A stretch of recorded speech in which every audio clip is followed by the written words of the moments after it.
ஹோட்டலில் நான் பார்த்த வரைக்கும் இந்த டேஸ்ட்டில் மீன் குழம்பு கிடைச்சதே இல்லை. ஏன்னா ஹோட்டலோட டெம்ப்ளேட்டே வேற. நம்ம ஊரில் ட்ரெடிஷ்னலாக இந்த மெத்தடில் தான் செய்வோம். இந்த மெத்தடில் செஞ்சிங்கன்னா வாசனையும் டேஸ்ட்டும் ஒரு வாரத்துக்காவது மறக்கவே மறக்காது. வீடியோவை வந்து ஸ்கிப் பண்ணாமல் முழுசாக பாருங்கள்.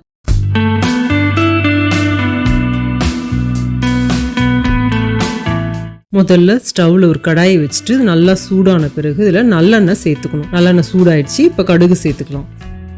கடுகு நல்லா பொரிஞ்ச உடனே ஜீரகம் சேர்த்துக்கணும். அதுவும் நல்லா பொரிஞ்சிருச்சு. வெந்தயத்தூள் சேர்த்துக்கலாம். பூண்டு ஒரு 10 பல் சேர்த்து இது நல்லா வதக்கிடணும். கருவேப்பிலை ஒரு கொத்து சேர்த்துக்கிறேன். பொடியாக கட் பண்ண ஆனியனை இதில் சேர்த்துக்கிறேன்.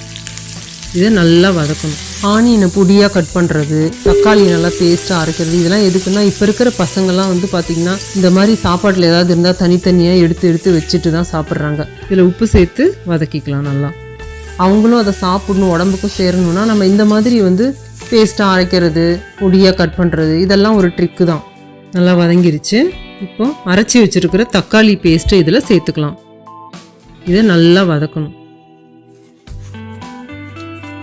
இப்போ மூடி வச்சு இதை நல்லா வதக்கிக்கலாம். தக்காளி இப்போ நல்லா வதங்கிடுச்சு. ஒரு தடவை நல்லா மிக்ஸ் பண்ணிவிட்டு இந்த அளவுக்கு பாருங்கள் வதங்கணும். இதில் 1 டீஸ்பூன் மஞ்சள் தூள், 2.5 டேபிள் ஸ்பூன் சாம்பார் தூள், 2.5 table spoon chilli powder, 3 table spoon தனியா பவுடர், 2 டேபிள் ஸ்பூன் உப்பு. இப்போ இதை நல்லா மிக்ஸ் பண்ணி விட்டுக்கலாம். நான் வந்து 2.5 கிலோ நெத்திலி மீன் வாங்கியிருக்கேன். அதுக்கு உண்டான அளவு மசாலா தான் இதெல்லாம். நான் 2 கப்பு இதில் தண்ணி சேர்த்துக்கிறேன்.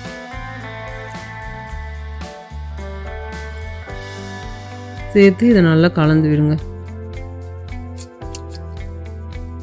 1.5 கப்பு புளி தண்ணி எடுத்துருக்கேன்.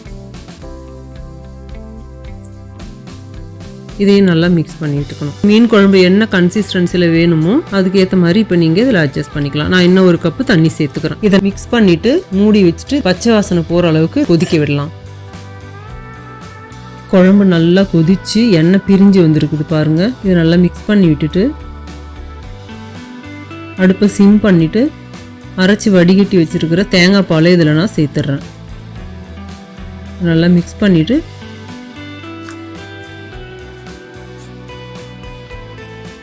நான் வந்து இன்னும் ஒரு 1.5 கப் தண்ணி சேர்த்துக்கிறேன்.